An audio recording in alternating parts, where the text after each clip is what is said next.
Can blocks become more stable, or are they inherently brittle? And can we see Trump's efforts to undermine it from the outside, the internal divisions? I'm thinking about migration, how to tackle migration across the continent, but with the inevitable acceptance that migration is a critical component of any successful and sustaining economy. Decisions of member state on immigration affect all of them. People who go to live in, say, France and become French, as they should, have the right to live everywhere. So it's perfectly obvious that immigration is a shared issue. This is clearly very, very sensitive territory. The inability to reach a common policy, and we've seen this in the Mercosur issue, we can't have free imports from Brazil, or because we've got to protect the farming sector. How important is the farming sector in contemporary Europe? It's nothing. This is The Global Gambit. How's it going, everyone? Welcome back to The Global Gambit, a podcast show that looks at the intersection of international relations, geopolitics, and economic statecraft. And we've touched on a lot of different elements of the war in Ukraine and the war, pending war in Venezuela, and as well the Taiwanese tensions. But something that I always like to do at the end of every year is reflect on the previous year and look to what it could tell us, forecast about the following. And the best person, or one of the best, who I can't believe he's coming back again, is Martin Wolf, Chief Economics Commentator at the Financial Times. You could say this is a part 2 to a part 1 that will be released in due course. But Martin, you just told me before we came on air that you've gotten back from sort of explaining to different important heads, shall we say, in Spain and other parts of Europe about sort of how you look retrospectively at 25 and what this could tell us about 26. And then we can unpack as we go.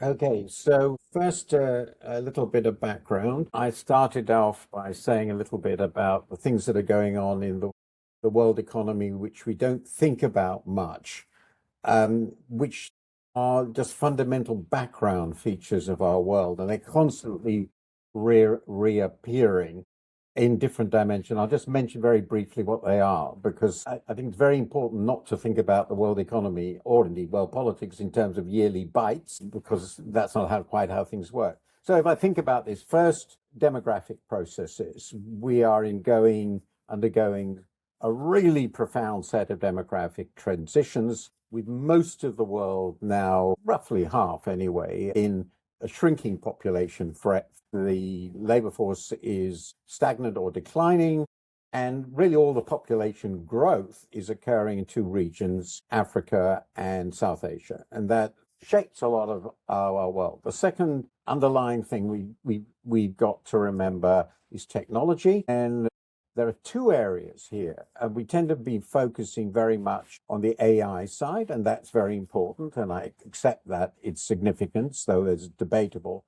But the other one, which we're less excited about because it's much more contentious and it's mostly associated with China, but we have a huge revolution in renewable energy going on, and in particular, solar energy, and with it, batteries, and therefore the ability to operate quite new sorts of energy systems are becoming really important. And I think they are likely to generate quite a big revolution over time, not quick enough from a climate point of view, but that's going on underneath. And it's even happening in America because there's an awful lot of sun and there's an awful lot of wind there. The third thing that I would stress, and because we're talking about what's happening in the world economy, is the most important reality, and we still sort of take it for granted, is the world economy will grow. Last year, it grew about 3%, a bit less, and next year it's going to grow, those forwards, a little more than 3%.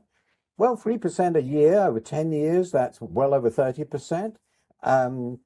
Probably slowing because of demography. But the point I would like to make here is the last 80 years are the first period in human history when every single year, as far as we know, the world economy grew significantly, except for 2 years. And the big exceptions were 2009, when it was stagnant, and 2020. So the third really big story is to technology is growth. The best assumption to make in any given period is the world economy will continue to grow. And with that, where it will grow, how it will grow is all very important, but the fact of growth. The last thing that I think is sort of crucial is it continues to be the case, though the locus has changed, that the fastest growth is in Asia. and particularly South and East Asia. Even now, China's clearly growing much more slowly than before, but it's probably growing about twice as fast as the US, maybe a little less. Indonesia is growing very fast, and the fastest growing economy of all, and has now been for a long time, is India. So remember that as the backdrop. Then I'll talk very briefly about the short term and the longer term risks and prospects. The short term story in 2025 is the truth is that given the shocks, it was more resilient than most economists expected. At an earlier part of the year, particularly April the 2nd, with the famous Liberation Day of Donald Trump with his wild tariffs, it looked as though we were entering into an explosive set of trade wars. The markets reacted very negatively, the stock markets and bond markets, and people were pretty alarmist. I didn't have a strong view about growth, but it certainly seemed to me this could be proved right. But it did actually turn out that what Robert Armstrong, my colleague, calls the taco principle, Trump always chickens out, wasn't entirely wrong. He ended up with much higher tariffs than before. US is clearly more protectionist than it's been since these, but there wasn't much retaliation. The Chinese did retaliate and the Americans backed down. The tariffs looked sort of reasonably stable, and their damage to world output and trade was more modest than is expected. So economies kept on going, and that underlines the point I made earlier. Growth just goes on in our economic system, and just stopping it isn't likely.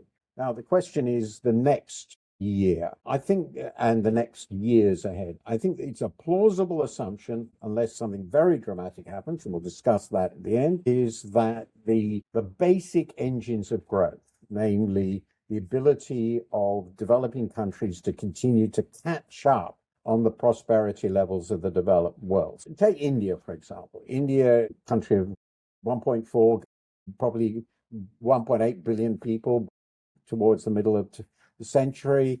This is country's GDP per head compared to, say, the US. In real terms, it's probably a sixth.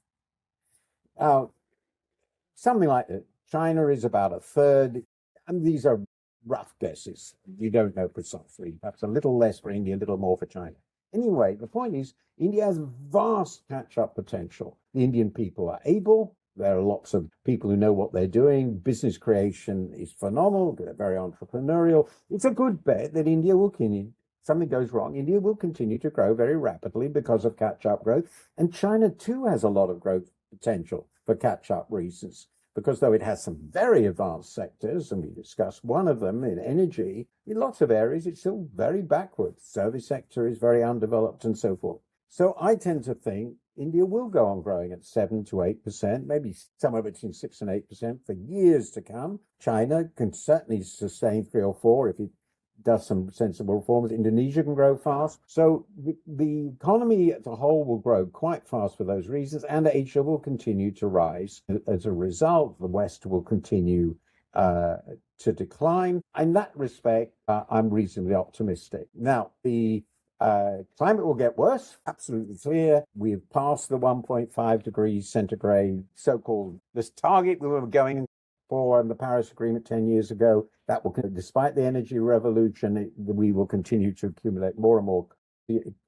greenhouse gases in the atmosphere. Now, what are the risks beyond climate disaster? Well, I think pretty obviously a complete breakdown in international relations leading to a war or a major collapse of globalization.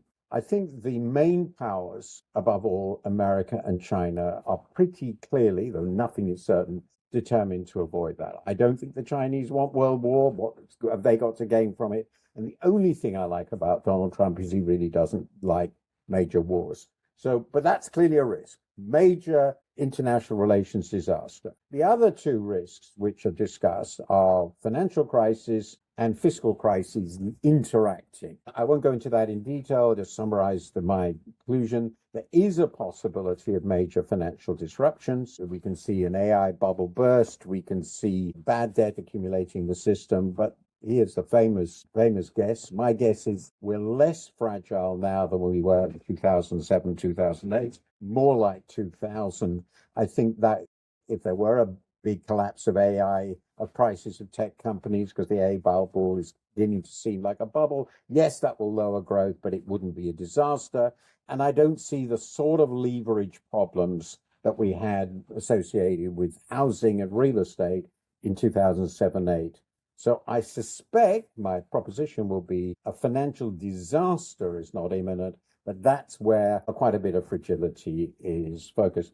So the summary point is, I think we're going to go on muddling through. Interesting. Wow, okay. So out of all that extensive explanation, Martin, you summarize it as we're going to keep on muddling through. Interesting. But what about, therefore, this whole emphasis of, well, let's put it this way. Yes, we do see growth, but it's pretty unstable, or there's little confidence. And I think particularly notable, say, in Europe or in the UK's case, especially since 2008, is the lack of productivity. If you're seeing economic growth occur, but you're not seeing much of it hand down and wages are still outstripped or very close to inflation, that doesn't really bode well for confidence in the middle class and generally longer term productivity. I mean, the UK's most recent budget is, I think, an illustration of that, squeezing the middle class even more and creating greater social economic disparities. Do you not think that's an issue that we will have to address more next year?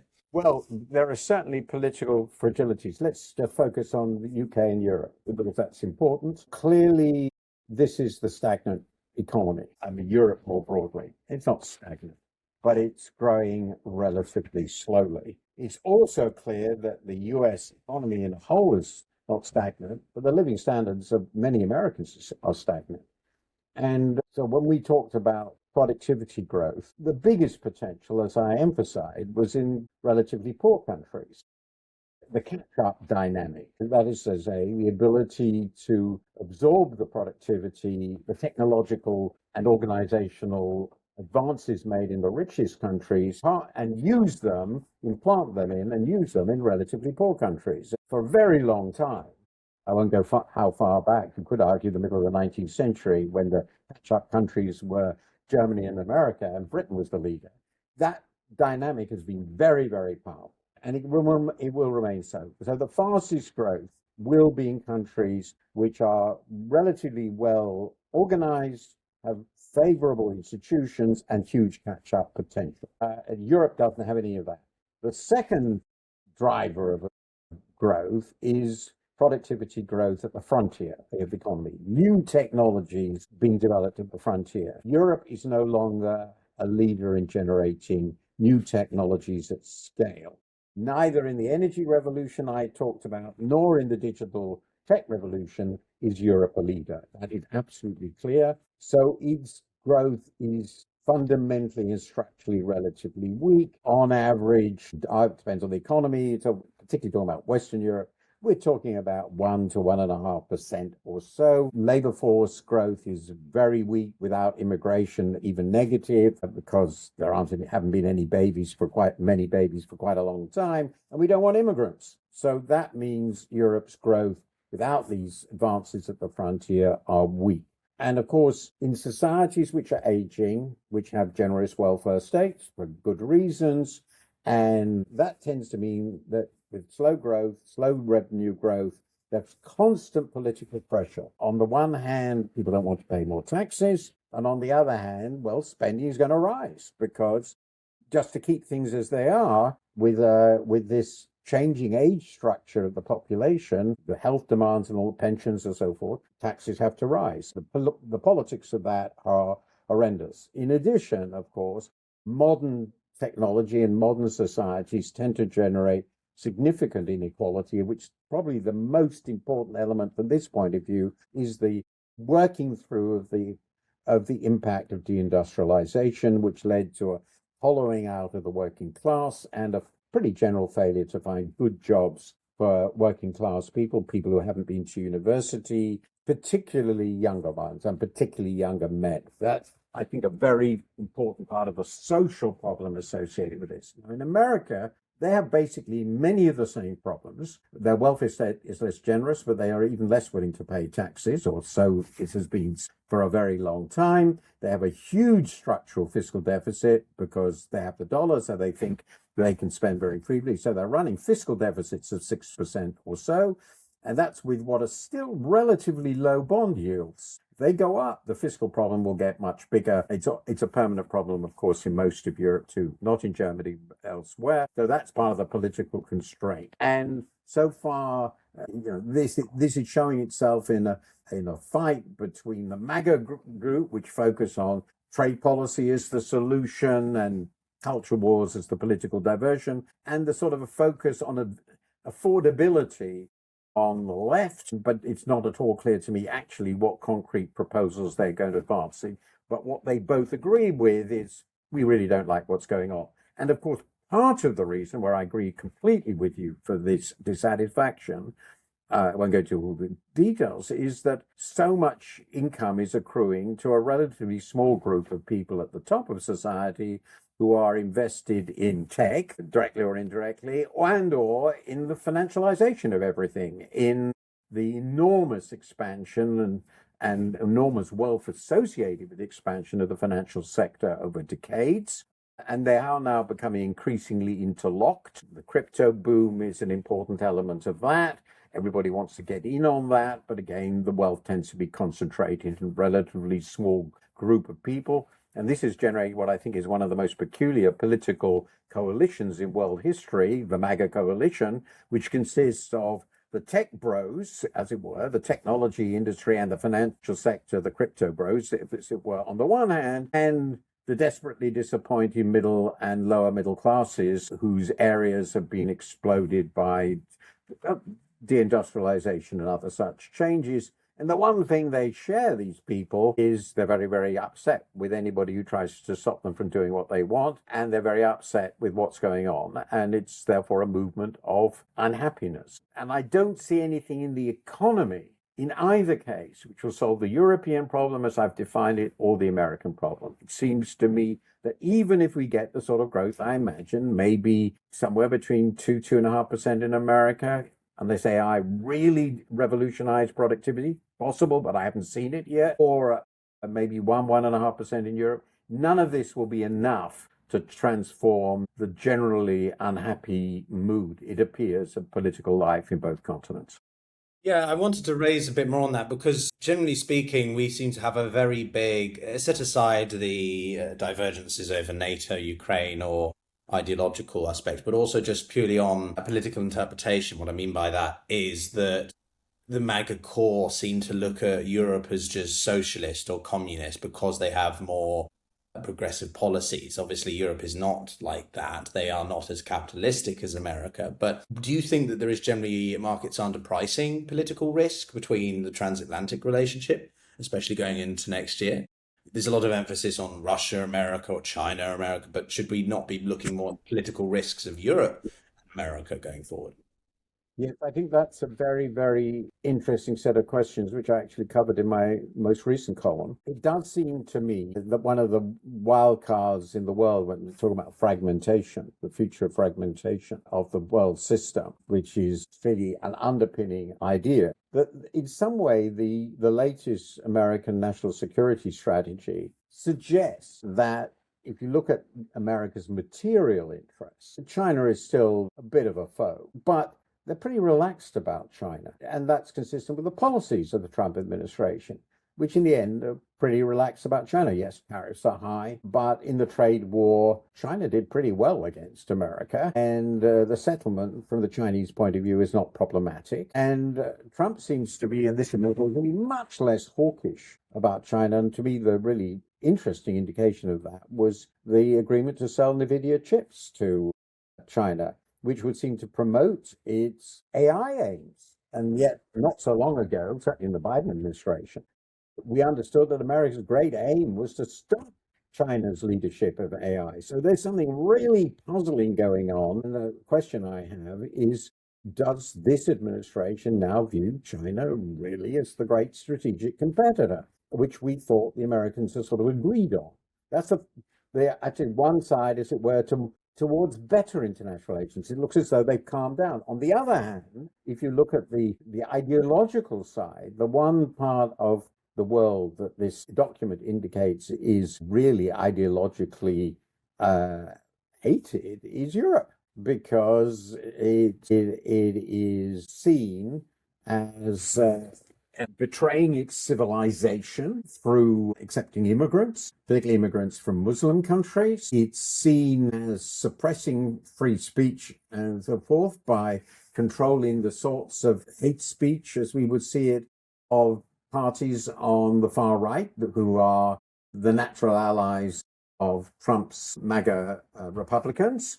And this is building on the now notorious speech by J.D. Vance, Vice President, in Munich the early part of this year. And the indications are that they wish to destroy, in addition to that, EU itself, which they consider unnatural because it attempts to suppress, from their point of view, the natural patriotic nation-state structure of Europe with this horrible supranational, multilateral and multinational institution, which they hate everywhere. They're very clear about that. And the EU particularly. So they want to basically transform the politics of nation states in Europe and unravel, if they can, the EU, which of course is also an obstacle because when combined together in the EU, the nation states of Europe find it easier to say no to America. Ideologically, where it will go in policy, I think is still not quite clear because the trade settlement that was reached wasn't that bad with the EU.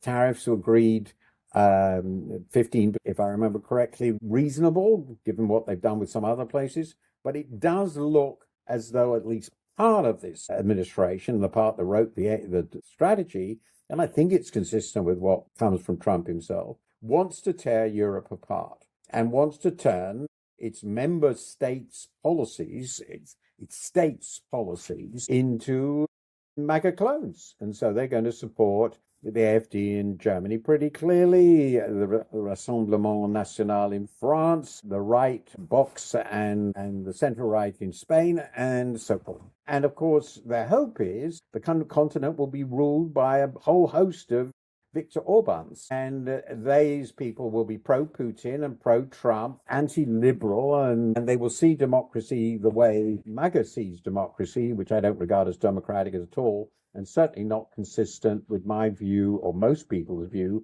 of what a liberal democracy under the rule of law would look like. So this does look like a civilizational conflict in which their view of what Western civilization is about, what they think of as Christian nationalism, is fundamentally inconsistent with the view of most Europeans, certainly the most Europeans, and certainly European elites, of what liberal democracy and Western civilization is about. So it looks like a civil war within Western civilization. It raises the question, is there such a thing as Western civilization anymore in the way we would have understood it 30, 40, 50 years ago? Sure. And we can get into that sort of ideological framing, but I sometimes don't know how valuable it is because ultimately what we have quite clearly in my perspective is America being led by a bloke who, whether or not he agrees 100%, I think he just kind of is very transactional, just driven by business interests and his own ego. But he does share a lot of worldly view outlooks that Putin and President Xi Jinping do. So the point I'm making is that Europe is largely a bastion of what we come to know as liberal democracy, rule of law, what has presided over the international system since the Second World War, right? And now we're seeing this multipolarity. I think the Security Conference called it a multiplex system. Do you think that Europe has the capacity to remain a bastion of these principles, be them economic, political? Is it a strategic awakening or strategic illusion for Europe? Because I really think 26 is going to be critical from Europe's perspective. Well, I agree about the challenge. And I would say my answer to your question is I don't know whether it will. I hope it will. It's going to be very difficult. And the difficulties are the following. First, worse has become so obvious in recent days over the debate about what should be done about Mercosur, the agreement with Mercosur, should it be ratified? What is to be done about helping Ukraine? Can we use the Russian assets or not? There isn't a Europe. Europe in the form of the EU is 27 member states with different interests, cultures, values. And then there's the UK outside it as well, very significant player. Essentially, European policy is the result of negotiations among all these countries. Yes, they can overcome the smaller countries that are obstacles in some circumstances, but in many circumstances they can't. And doing things that bigger countries really hate is very, very difficult. So the decision-making process is really problematic. They don't actually perceive interests in the same way. I've just been in Spain, and it's perfectly obvious that their view of the significance of the Ukraine, Russia, and so forth is totally different from, to take the obvious opposite case, a country of the same size, Poland. What your interests are defined by where you are, and they have very different views of the threats they face because it's not an integrated entity. Again, geography really, really matters. And of course, so does history. What for Poland, history is about Russian predation. For Spain, history is about the Civil War, and completely different sorts of concerns, which make it very difficult to reach. And then finally, to build up Europe would then mean creating a political system that overcomes these obstacles, moving in a more federal direction. And the consent to that currently doesn't exist. And this shows itself in so many events, but one of them is that the EU as such has next to no fiscal resources. About 1% of GDP in normal circumstances. You can't run a federal state on that basis. Every important fiscal decision is national, and the main role of the EU is to stop people spending more, running deficits, not promoting them. And very last, every one of the barriers to trade, the barriers to movement of capital, the barriers to movement of people and acceptance of certificates of people's qualifications, which make it impossible to run the EU as a genuine single market, of which there's been some very good work by the IMF, and the ECB reinforces that recently. These huge barriers, every one of those barriers are upheld by national interests,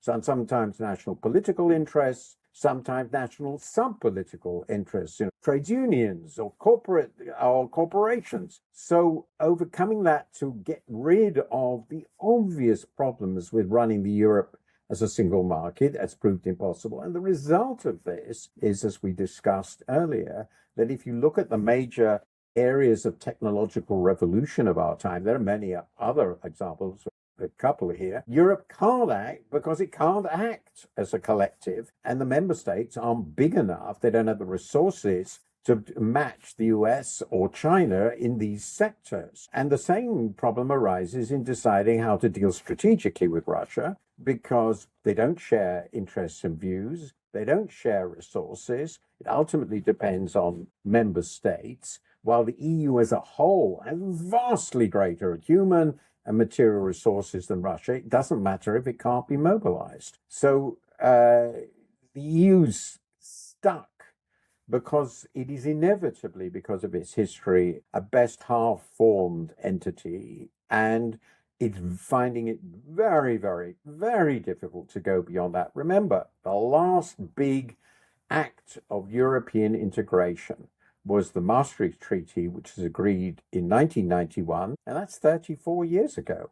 I mean, that just shows you how difficult it is to make progress. It does. And I think one thing that I'm curious as we begin to wrap for this is looking ahead, Martin. Obviously, in the previous conversation we had back in July, one of the questions or debates we were having was about fragmentation. You've referenced it, but also sort of blocks and whether we're returning to regionalization.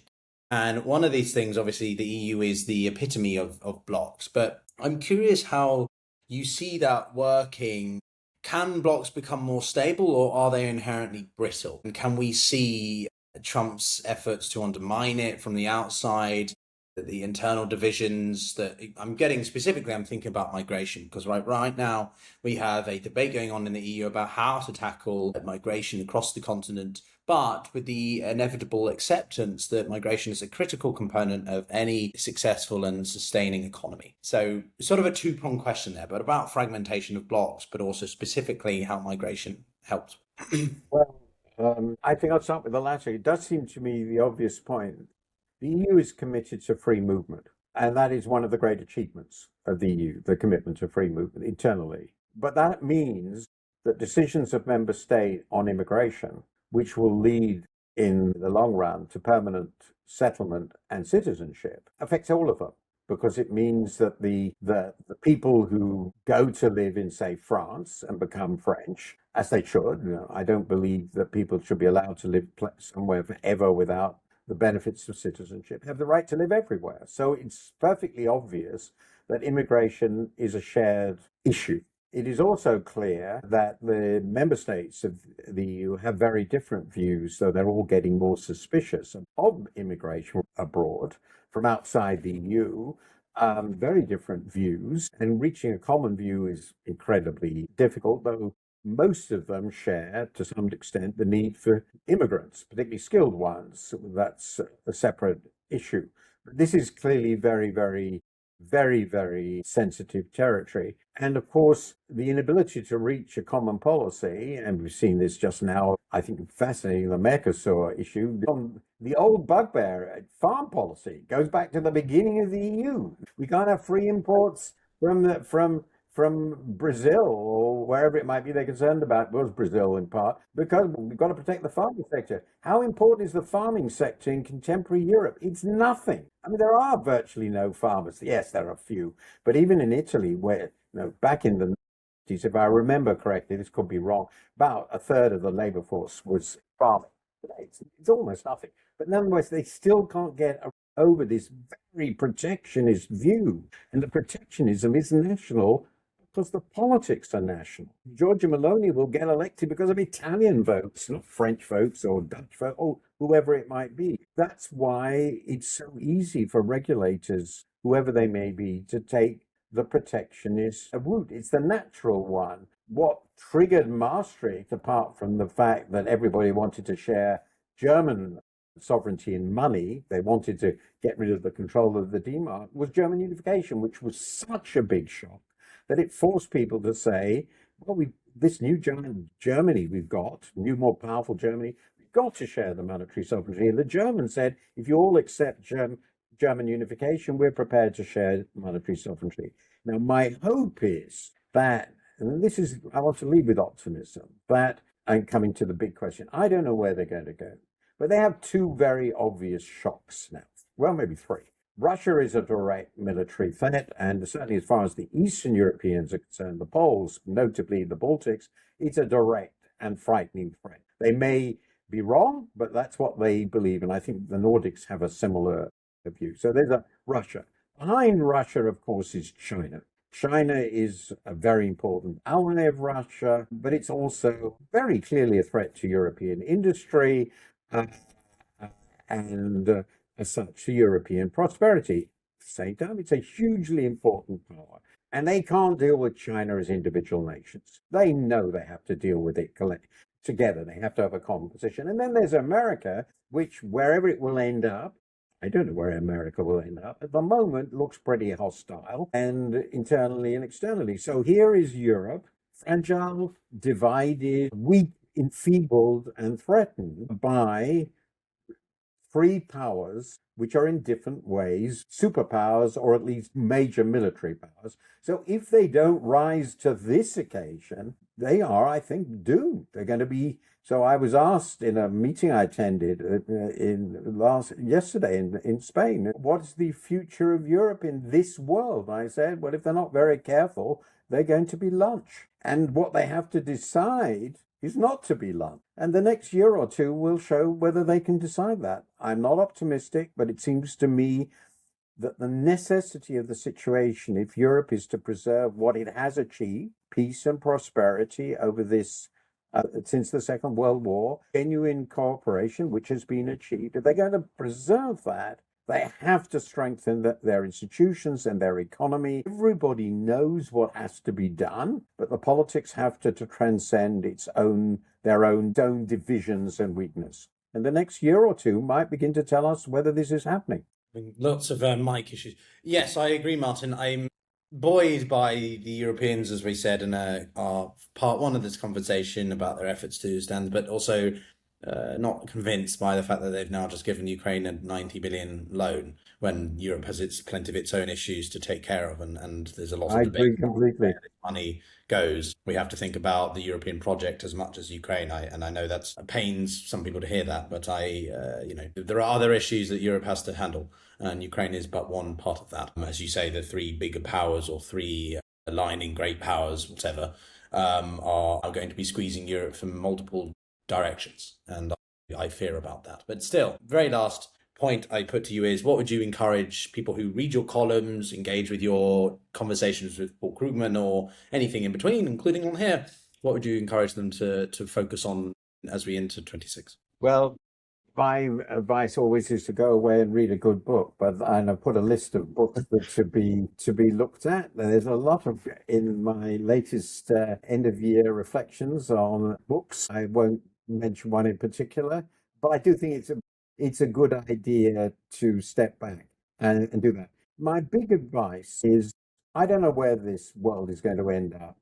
I've been following it well for a very long time, and I really feel more uncertain about the future than ever. But I do feel we are going through a sort of revolutionary period in which the political and economic arrangements, some of which were constructed for the Western point of view after the Second World War, and a lot more of which were created after the fall of the Soviet Union and the opening up of China, those systems based on liberal democratic ideas, and certainly on even more on liberal market ideas, are under huge challenge. And we are moving into a new sort of world, which is more nationalist, more power centers, more fragile, and more fragmented. And I've reviewed and discussed many books and analyses that consider this new world, and I genuinely don't think we know. I don't think there will be clean fragments. I don't think we're going to end up in a clearly defined fragile world.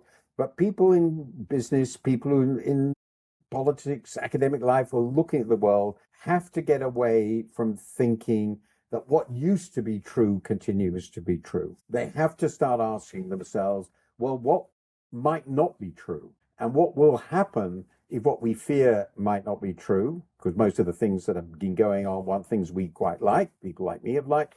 But how do we respond to this new world? And we've been discussing that with Europe. I think for Europe, this is a very threatening new world, and they would like to pretend that it isn't true. Similarly, Americans would like to pretend that the Constitution and the Republic will all go back to the way it was, somehow automatically and peacefully when Trump goes. I think that's very naive. It might happen, but there are many other possibilities, and they have to think about it. The West's place in the world is being fundamentally challenged by new powers and shifts of economic power away from the West. How do we deal with that? How do we think about it? What will it mean when dominant companies in the world aren't Western, they aren't American, they aren't Europe, they're Chinese, they're Indian? This is a different world. What institutions do we want to have to manage that? So I think the most important thing is get away from thinking that at some point everything will go back to quote unquote normal. The normal has gone. Quite the stark summary there from Martin Wolf, Chief Economics Commentator at the Financial Times. It's always a pleasure, Martin. Delighted that we were able to have you on during this year, and I look forward to hopefully doing so next year. But with that, everyone, thanks for watching. Do like, subscribe, do follow Martin's work, and we'll see you all next time. Take care.